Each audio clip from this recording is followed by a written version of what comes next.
സുഭാഷിതം digital ചാനലിലേക്ക് സ്വാഗതം. BRICS രാജ്യങ്ങളുമായി ചേർന്ന് ബാസ്ക്കറ്റ് ലൈൻ എന്ന് പറയുന്ന രീതിയൊക്കെ ഉപയോഗിച്ച് യൂണിറ്റ് എന്ന ഡോളർ ഉണ്ടാക്കാൻ നമ്മൾ തീരുമാനിച്ചു. ഡോളറല്ല, കറൻസി ഉണ്ടാക്കാൻ. Brazil, Russia, India, China, Saudi Arabia ഈ രാജ്യങ്ങളാണ് തീരുമാനിച്ചത്. പക്ഷെ ഇങ്ങനെയൊക്കെ തീരുമാനിച്ച് വന്നപ്പോഴാണ് അമേരിക്കയുടെ ഡോളർ നമുക്ക് പണി തരുന്നത്. ഡോളറിൻ്റെ ഇന്ത്യൻ രൂപയുടെ മൂല്യം എക്കാലത്തെയും താഴ്ചയിലേക്ക് ഇപ്പോൾ പൂത്തിയിരിക്കുകയാണ്.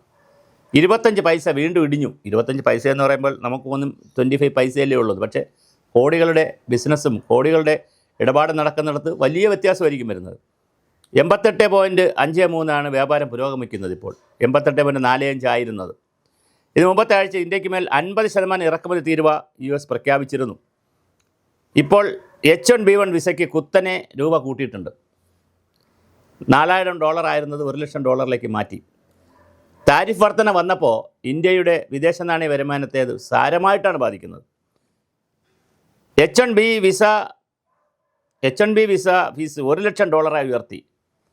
ഏറ്റവും അധികം ബാധിക്കുന്നത് അത് ഇന്ത്യയാണ്. കാരണം ഇന്ത്യക്കാർ ഒരുപാട് പേരവിടെ പോകുന്നുണ്ട്. അമേരിക്കയിലെ ഇന്ത്യൻ പ്രൊഫഷണലുകൾ സാന്നിധ്യമുള്ള ഇന്ത്യൻ IT കമ്പനികൾ ധാരാളമുണ്ട്. സാമ്പത്തികമായ കനത്ത തിരിച്ചടിയാണ് ഈ ട്രംപിൻ്റെ തീരുമാനം കൊണ്ട് വന്നിരിക്കുന്നത്. IT കമ്പനികളുടെ പ്രവർത്തന ഫീസ് ഇനി വർദ്ധിക്കും.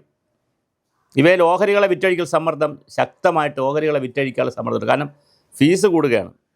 ഓഹരി വിപണികളെ ഇത് ബാധിക്കുകയും ചെയ്യും. അപ്പോൾ ഇതൊരു സർക്കിളാണ്. തീരുവ കൂടുന്നു, പിന്നെ ഡോളറിൻ്റെ മൂല്യം വ്യത്യാസം വരുന്നു, IT കമ്പനികളുടെ ഷെയറിൽ വ്യത്യാസം വരുന്നു. അങ്ങനെ വലിയ ഒരു പരിപാടിയാണ് നടക്കുന്നത്. പ്രവാസികളെ സംബന്ധിച്ചിടത്തോളം കുറച്ച് മെച്ചമുണ്ട്.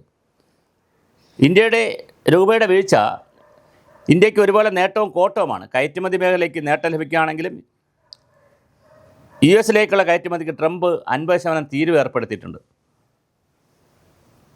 രൂപ തളരുന്നത് ഇറക്കുമതിയെ നമുക്ക് തിരിച്ചടിയാവുകയും ചെയ്യും. നമുക്ക് ഇറക്കുമതി ചെയ്യുന്നതിന് ഒരു തിരിച്ചടിയാവും.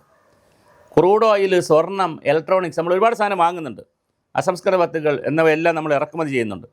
സ്വർണ്ണവില തന്നെ ഇപ്പോൾ എന്താ സംഭവിച്ചത്? റെക്കോർഡ് വിലയിലേക്കാണ് പോയിരിക്കുന്നത്. നമ്മുടെ രാജ്യത്തുള്ള ചില അവശ്യ വസ്തുക്കളുടെ വിലയും പണപ്പെരുപ്പവും ഒക്കെ ഇനിയും കൂടാം. ഇന്ത്യയുടെ കറണ്ട് അക്കൗണ്ട് കമ്മി, വ്യാപാര കമ്മി എന്നിവ കൂടുന്നത് സമ്പദ് വ്യവസ്ഥയെ സമ്മർദ്ദത്തിലാക്കിയേക്കാം. ഒന്നും ആയിട്ടില്ല, പക്ഷെ ആക്കാൻ സാധ്യതയുണ്ട്.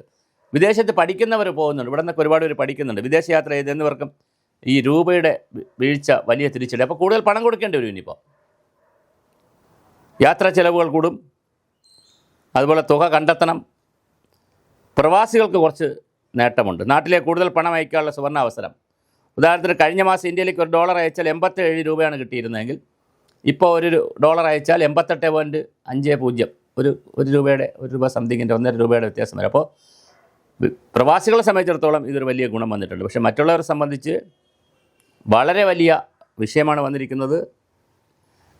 രൂപയുടെ മൂല്യം ചില ഫോറക്സ് സ്ഥാപനങ്ങൾ 224.5 രൂപ വരെ ഒരു ദർഹത്തിന് നൽകുന്നുണ്ട്.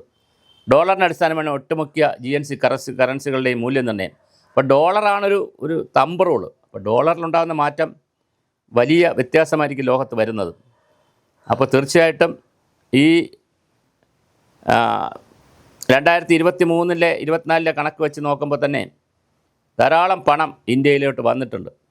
വിദേശ രാജ്യങ്ങളിൽ നിന്നൊക്കെ ധാരാളം പൈസ ഇന്ത്യയിലേക്ക് വരുന്നുണ്ട്. അപ്പോൾ അത് അമേരിക്കയിൽ നിന്ന് 27.7%, UAE, യുണൈറ്റഡ് അറബ് എമിറേറ്റ്സ് രാജ്യങ്ങളിൽ നിന്ന് 19.2%, UK നിന്ന് 10.8%, സൗദിയിൽ നിന്ന് 6.7%, സിംഗപ്പൂരിൽ നിന്ന് 6.2%. അങ്ങനെ വിവിധ രാജ്യങ്ങളിൽ നിന്നാണ് ഇതൊക്കെ വരുന്നത്. അപ്പോൾ നമ്മുടെ ബിസിനസ്, നമ്മുടെ economy, stock market, personal finance, commodity, സമ്പാദ്യം എന്നിവയെല്ലാം എല്ലാ മേഖലകളും, സമസ്ത മേഖലകളും ഈ ഡോളറിൻ്റെ മൂല്യവുമായി ഉള്ള താരതമ്യത്തിൽ പ്രശ്നം വരുന്നുണ്ട്. ഇന്ത്യൻ രൂപയുടെ മൂല്യം വീണ്ടും കുറയുന്നതായിട്ടാണ് വരുന്നത്. എന്തായാലും ഇത് പരിഹരിക്കപ്പെടുമെന്നാണ് നമ്മൾ കരുതുന്നത്.